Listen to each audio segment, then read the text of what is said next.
Hi, today I want to talk about tantrums versus meltdowns. Do we need to know the difference? Is there a difference? When our child is dysregulated, maybe frustrated, angry, having big emotions like that, is it really important for us to know whether my child's having a tantrum or they're having a meltdown? How do I know the difference? How do I respond in those moments? What do I do? What do I say? I think sometimes we have so many questions about when our child is upset and having these challenging behaviors that come along with tantrums or meltdowns. So I kind of want to give a little bit of information, maybe shed a little bit of light from an emotional intelligence point of view, and hopefully that's going to give you a little bit of clarity and confidence when dealing with these big emotions and these challenging, disruptive and stressful moments with your child. Okay, so first, I'm really not a fan of the word tantrum from the get-go because I feel like that just has this feel about it. It's like a real negative association. When we say, that child or my child is having a tantrum, we kind of lean into thinking that they're putting it on and they're manipulating us, or they're just trying to, behave that way to get what they want. Very deliberate.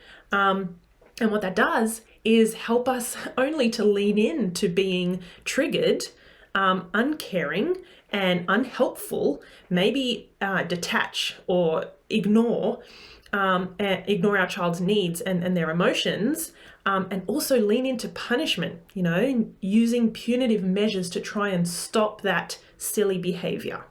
So, number one, I don't even like the word tantrum. I get that people see there is a difference, and I haven't found the exact terminology that I feel is helpful, and I haven't read and found anything online in articles and stuff yet. I haven't scoured the internet about how to label in another way the tantrum. So anyway, let's just talk about the two from what we understand now.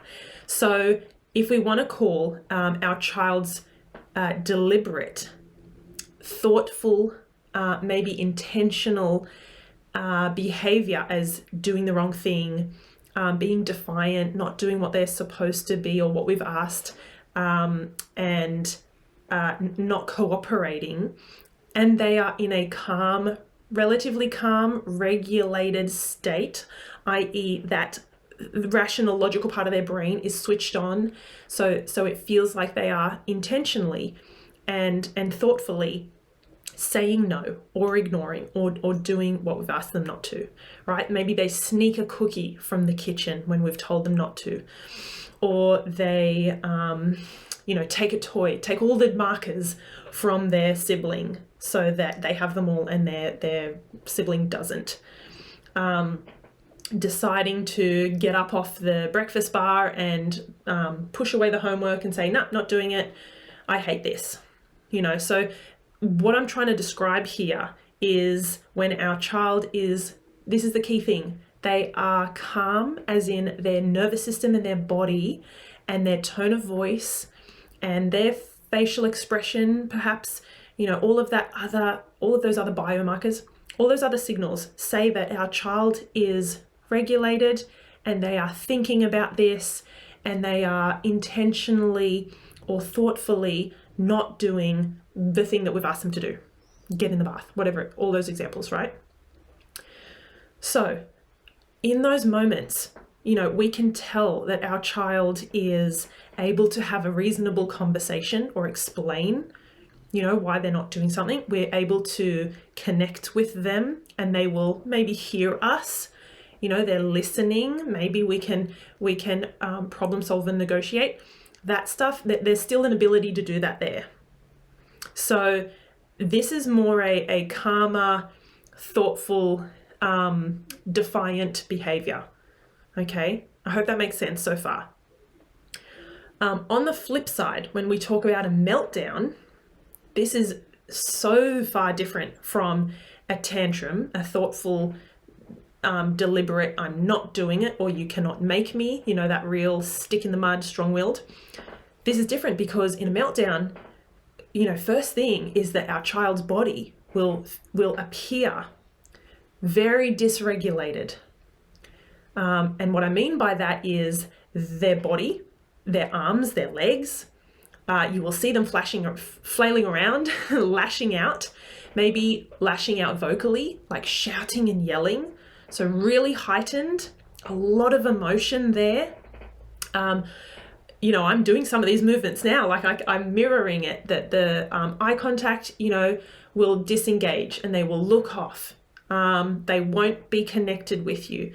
Whatever you're saying is not going in their ears. It is bouncing off. It's like a brick wall. Those moments when you can't even talk to your child because they are just melting down.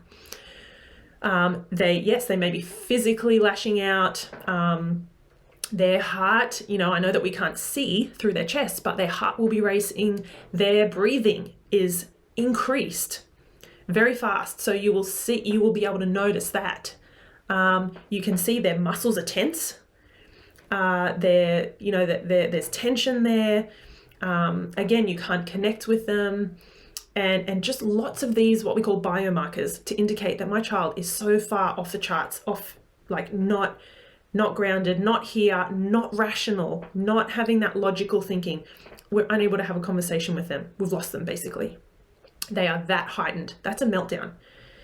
Okay, so in those moments, there is no connection and teaching and talking and problem solving and negotiating, because their thoughtful, logical, rational brain, where they make good decisions and they listen and they have access to their language and empathy and problem solving, all of that stuff, offline.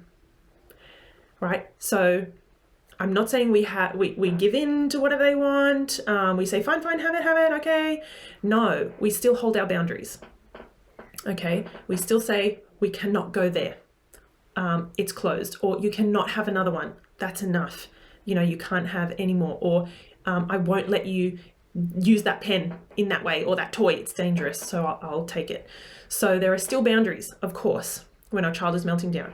But the main thing that I want to get across is that there is no immediate teaching, language, talking time and reasoning. We have to wait until the heightened level of emotion has shifted and is settling. I often describe it as like a bit of a bell curve, right? When that's coming down, you will notice your child is eventually calming, maybe going into crying or sobbing and exhausted because of the amount of stress and energy it takes to have a meltdown. We have to be compassionate and patient and tolerant. We have to co-regulate.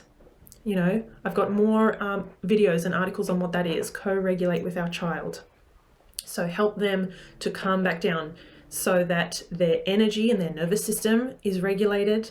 They are then switching into this online zone where we can talk to them and they do listen and our words get through and we can have a reasonable conversation. We can solve some problems. We can maybe make amends. All that stuff happens later. Not in the middle of a meltdown. Not when they are so dysregulated and heightened, because nothing is going in at that point. Let me flick back to a tantrum or a thoughtful, more deliberate misbehavior, I guess, doing the wrong thing. So in these moments, our child will appear and is more regulated, more calm. That complex cognitive thinking, rational thinking part of the brain is online. And we can have moments, there are moments there when we can take our child and say, oh my goodness, you know what? Come and sit down with me on the couch. Let's work this out. And again, it could be with, routines like shower time, bath time, or homework, or getting out the door, or poking and prodding their sibling and taking their things, doing something that you've asked them not to do. All of those kind of things. That's where a close, connected relationship, a connected conversation, empathetic and understanding that they have made a mistake. Oh, you've made a big mistake again. You've done the wrong thing. You're stuck on this track. I bet it doesn't feel good when you realize you've made a mistake and not done the right thing. All of those kind of conversations where we are empathetically problem solving with our child, reminding them of the boundaries, not giving in on those. but working together to solve some of the problems that are driving that behavior. You know, why do they sneak their iPad at nighttime? What's getting in the way from stopping them to leave it on the dock charging, for example? We had this at my house with a Nintendo Switch about a year ago. So solving those problems collaboratively with your child to help overcome and mitigate some of those disruptive or inappropriate behaviors, things like that. That's where we spend our time. Both of them, tantrums or meltdowns, any misbehavior, if we want to call it that, we need to come with an open, curious mind from a place of neutrality and compassion, because our kids are gonna get it wrong. They're gonna make mistakes. They're gonna stuff it up. They're gonna get it wrong. They're gonna hurt people's feelings. They're gonna take things that aren't theirs, right? They are still learning. They're learning to get it right, and a lot of the time they're gonna get it wrong, right? Again and again and again. Their brain is heavily under construction. So come with compassion either way. I hope that was helpful. I hope that was insightful. There is more on my website about this, stephaniepinto.com. I'm writing articles all the time. And if you are not already on in the Facebook community, Let's Raise Emotionally Intelligent Kids, please jump over and join the community, join the conversation. And I will see you very soon for some more insights on emotionally intelligent parenting. Okay, see you later.